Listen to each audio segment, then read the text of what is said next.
السلام علیکم، میں ہوں سہیل شہزاد۔ پیر حق خطیب صاحب، جن کو آپ اکثر سوشل میڈیا کے اوپر اپنے مریدوں کو دم کرتے ہوئے دیکھتے ہیں، اور ان کا دم کرنے کا انداز بھی نرالا ہے۔ وہ اپنے مریدوں سے تو نذرانہ وصول کرتے ہی ہیں، لیکن اس بار ان کا سامنا ہوا ایک ایسے فراڈیے مرید کے ساتھ جو ان کو ہی 8 کروڑ روپے کا چونا لگا کر رفو چکر ہو گیا۔ جی ہاں، تفصیلات آپ کے ساتھ شیئر کرتا ہوں۔ ایک مرید پیر صاحب کی خدمت میں روتا دھوتا ہوا حاضر ہوا اور کہنے لگا کہ پیر صاحب، میرا تو سارا بیڑا ہی غرق ہو گیا، میرا تو سارا کاروبار ہی ڈوب گیا اور ہر طرف نقصان ہی نقصان ہے، پیر صاحب میرے لیے دعا کر دیں۔ پیر صاحب نے ہاتھ اٹھا کر اس کے لیے دعا کی، مرید واپس چلا گیا۔ چند دن کے بعد مرید قیمتی تحفے طائف لے کر پیر صاحب کی خدمت میں حاضر ہوا اور کہا کہ مرشد یہ قبول فرمائیں، آپ کی دعا سے میرا کاروبار تو چل پڑا ہے۔ پیر صاحب نے خوشی خوشی وہ تحفے رکھ لیے اور مرید واپس چلا گیا۔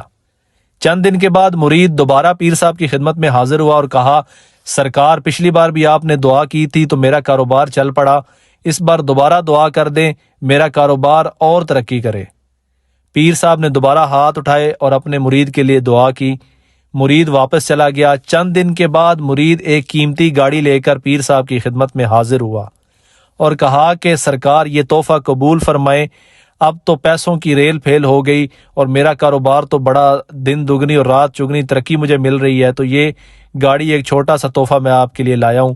پیر صاحب بڑے خوش ہوئے اور وہ تحفہ خوشی خوشی قبول کر لیا۔ مرید واپس چلا گیا۔ چند دن کے بعد مرید دوبارہ آیا اور کہا کہ پیر صاحب، آپ کی دعاؤں سے تو بڑے معاملات چل رہے ہیں، ایک بار میرے لیے دوبارہ دعا کر دیں کہ میرا کاروبار مزید ترقیاں کرے اور میرا کاروبار آسمان کی بلندیوں کو چھو جائے۔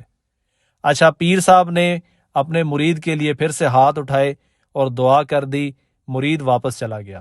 چند دن کے بعد مرید 4 گاڑیوں کے تحفوں کے ساتھ اپنے پیر صاحب کی خدمت میں حاضر ہوا اور کہا کہ مرشد یہ تحفہ قبول فرمائیں، آپ کی دعا سے تو ہر طرف پیسہ ہی پیسہ ہو گیا اور یہ گاڑیاں میں انہی پیسوں سے آپ کی خدمت میں لے کر حاضر ہوا ہوں، یہ ایک چھوٹا سا تحفہ ہے جو آپ کا حق بنتا ہے، اس کو قبول کریں۔ پیر صاحب کی آنکھوں میں تو چمک دیکھنے والی تھی۔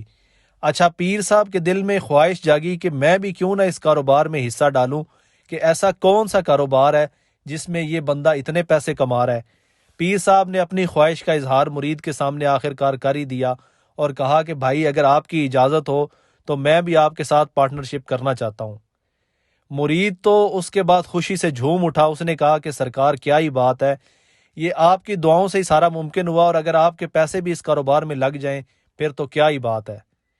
مرشد نے 8 کروڑ روپے اس کے کاروبار میں لگا دیے اور اس کے بعد وہ مرید کبھی نظر ہی نہیں آیا اور وہ یہ 8 کروڑ روپے لے کر رفو چکر ہو گیا۔ پیر صاحب کو یہ جھٹکا تو لگا ہی لگا، لیکن اس کے بعد جو ایک اور جھٹکا لگا، وہ جو گاڑیاں تحفے میں دے کر گیا تھا ان کے اندر ٹریکرز لگے ہوئے تھے، اور چند دن کے بعد ان گاڑیوں کے مالک بھی آ گئے اور وہ اپنی گاڑیاں لے کر چلے گئے، کیونکہ مرید نے وہ ساری گاڑیاں رینٹ کے اوپر لی تھیں۔ اور پھر جب یہ سارا معاملہ ہوا تو پھر تو پیر صاحب بس دیکھتے ہی رہ گئے۔